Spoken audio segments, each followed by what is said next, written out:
નમસ્કાર, આપ જોઈ રહ્યા છો સ્પાર્ક ટુડે ન્યૂઝ। આજ રોજ છોટાઉદેપુરના દરબાર હોલ ખાતે 2 ઓક્ટોબર મહાત્મા ગાંધીજીના જન્મદિવસને સ્વચ્છ ભારત દિવસ તરીકે લોકસભા સાંસદ જશુભાઈ રાઠવા તથા જિલ્લા પંચાયત પ્રમુખ મલકાબેન પટેલની ઉપસ્થિતિમાં ઉજવણી કરવામાં આવી હતી। જિલ્લા વહીવટીતંત્ર દ્વારા આયોજિત કાર્યક્રમમાં સ્વચ્છતા શપથ લેવડાવી નગરના કિલ્લા મેદાનમાં ઉપસ્થિત મહાનુભાવો તથા જિલ્લાના ઉચ્ચ અધિકારીઓ દ્વારા સાફ સફાઈ પણ કરવામાં આવી હતી।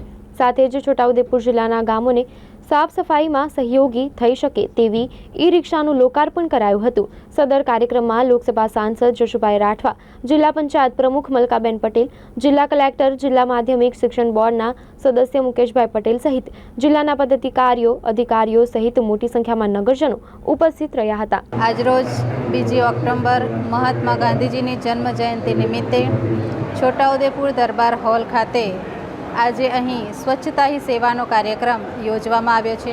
આમ તો આ કાર્યક્રમ 17મી સપ્ટેમ્બરથી શરૂ કરવામાં આવ્યો છે। હજુ 31 ઓક્ટોબર સુધી આ કાર્યક્રમ ચાલવાનો છે। તમામ પ્રજાજનોને મારી અપીલ છે કે આપ સૌ પણ આ કાર્યક્રમ સ્વચ્છતાના કાર્યક્રમમાં જોડાઓ। પોતાના ઘરથી લઈ આપણે સ્વચ્છતાનું શરૂઆત કરીને આપણું ગામથી લઈ તાલુકો, જિલ્લો અને ગુજરાત આપણું સ્વચ્છ બનાવીએ। આજે અહીં આ કાર્યક્રમમાં 25 જેટલી પંચાયતોમાં ઈ-રિક્ષાનું પણ લોકાર્પણ કરવામાં આવ્યું છે। તમામ પંચાયતોને જે આ ઈ-રિક્ષા આપવામાં આવેલી છે એ તમામ પંચાયતો આનો ખૂબ સારી રીતે ઉપયોગ કરે અને પોતાના ગામને, પંચાયતને સ્વચ્છ બનાવે, એ જ આશા અને અભ્યર્થના અસ્તુ।